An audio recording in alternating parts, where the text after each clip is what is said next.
Hello everybody, today I'm going to share with you my finds of the day. Now I got these things at two separate locations, so let's go ahead and look at the things that I got at the Restore. First, we have these Neolux 100 watt metal halide bulbs. I got 4 of them.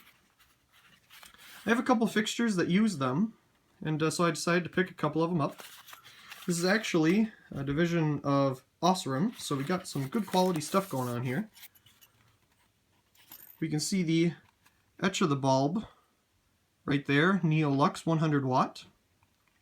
We got some nice supports going on, as well as a heat reflector here at the bottom. Again, these have never been used, as you can see there. None of the ingredients inside have been vaporized yet into their form that they usually are once the bulb has been turned on for the first time.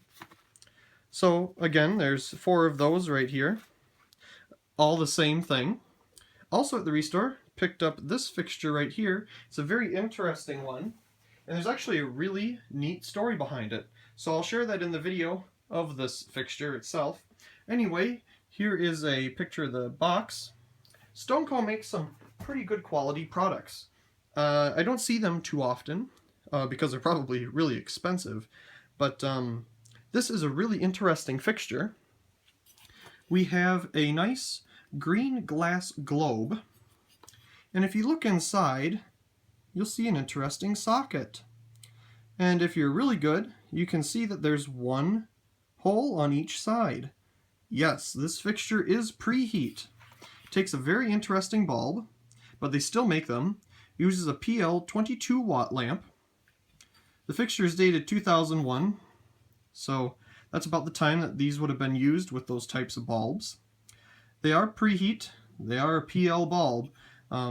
They're just kind of a harder kind of bulb to find nowadays. It did not come with one. I do actually have some 28 watt PL preheat bulbs, so when we show this thing, we'll actually use those temporarily just to show what it looks like. So very interesting fixture. Very heavy and well built. It also has 20 feet of wire connected to it as well. So interesting there. I wonder why. Anyway, let's go ahead and look at some of these other things that are sitting here. Now there's an interesting story on the rest of these things. These are actually engineering or samples of things that may have been sold in store. I picked these things up at the Menards Surplus store, which is at their headquarters. Things that they test and don't eventually go on shelves, and they have, just a couple of them because it was only for testing.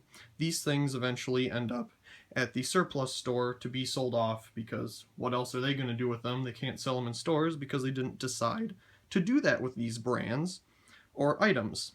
So these are things that never really ended up within the Menards stores, but they tested out and gave it a try. Anyway, let's go ahead and look at some of these things that they tried out but didn't really want to sell in store. I have seen these actually at Walmart before. They're made for a Sensi lamp. You put the wax in the top and it melts it. That's what this bulb is actually for. But for $1, it's very neat. Of course, you have the squirrel cage filament there. Information about it on the bottom, top, and some more on the back. So that's a very interesting one. Here's some other bulbs that they gave a try but never sold in stores. This is a Westinghouse Timeless bulb. Again, a reproduction type of copy of an older vintage-inspired bulb. You can see these things have been sitting in their store for quite a long time. Some of these have many stickers on them. They lowered the price quite a bit. This one was 69 cents. Of course, not many people go there, so they just want to get rid of some of this stuff that they tried out. But anyway, very interesting bulb. This one is a more twist type filament. I don't have one of these, so very interesting and nice addition. Doesn't really fit in there, so I'm just going to set it off to the side. These two are actually the same, but I decided to pick them up because, again, they were just 69 cents. Apparently they didn't want to sell these. Oh, I know why. Because the ones that they do sell within their stores are actually made by Fiat Electric, if I remember correctly. So they decided to go with the Fiat brand instead of the Westinghouse brand within their Menards stores. So here is the Westinghouse brand of the bulbs. Very unique. You can kind of see a picture of it down here. Very cool. Again, this is the same as the ones right next to it here. Let me move to the other side of the tripod, and we can see some other things that they tried out. This luminous LED vintage bulb, it has a medium base. It is the filament LEDs. This one was $1. They usually have just one or two or maybe 6 of one thing. They try to get, I think, the smallest box that they can order for testing. So that's why there's only one of these things or two. Of course, they're just testing it out to see what brands they want to carry in their stores. So this was, again, something that they tried out, but apparently they didn't want to sell. Very cool bulb, though. That's the medium-based version. This one is the candelabra-based version. Very cool. It is dimmable. Very neat. Again, this one was also $1. Moving on up, we have a really cool one here. This is a smart bulb, and they actually do have some of these smart bulbs in store that you can actually buy in their regular stores, but they're in the more standard shaped version. It's not really an A19 shape, but a more unique shape that's regular to them anyway. These are actually globe-shaped ones that are smart bulbs. This is an auto-dimming nightlight. So we have our half chrome bulb here. Very cool. You can see it's been marked down a couple times. We can see the etch there on the side. 60-watt dimming. And of course in the base we have our little microchip that does it. Same brand, this beacon, that Abco used on their type of bulbs, as well as Sylvania. Or I'm sorry, not Sylvania, Philips made IQ line of bulbs, and they also had this beacon thing at the bottom as well. So apparently that company is still around. Here is a more regular version without the silver bowl on top. This one was $1. This actually has a shatter-resistant coating on it. Same thing, it's an auto-dimming nightlight. Very cool. And the same thing is right next to it here.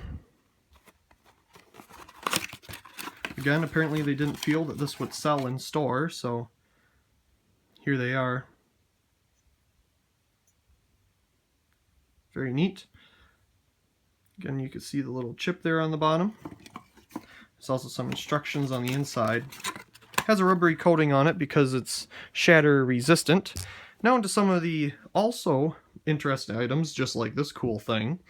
This doesn't have any information on it other than handle with care. Again, like I said, this is more of a sample for them to test out and see if they want to sell in store. Picked it up for $2. It's a very cool bulb, though. It's a G40 filament LED bulb.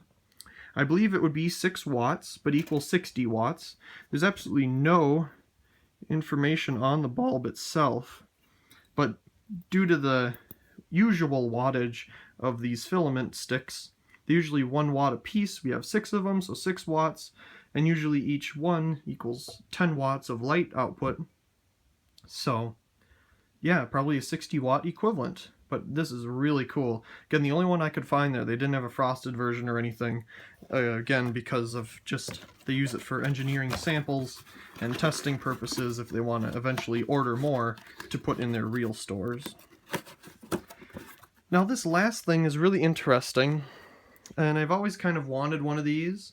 It's a portable ceiling fan. Here we have the blades. They simply click on to the motor here. They clip on to the ends here. I'll show you that real quick. Just pops right on, like so, and you can pop them right off too for storage. This one has a leaf type pattern on it. It's the only one they had there. I didn't see any of these in boxes or anything. Again, they're just testing a product out if they want to actually order more. But obviously they didn't. I've never seen these things in stores. Anyway, these are actually more popular in some other countries.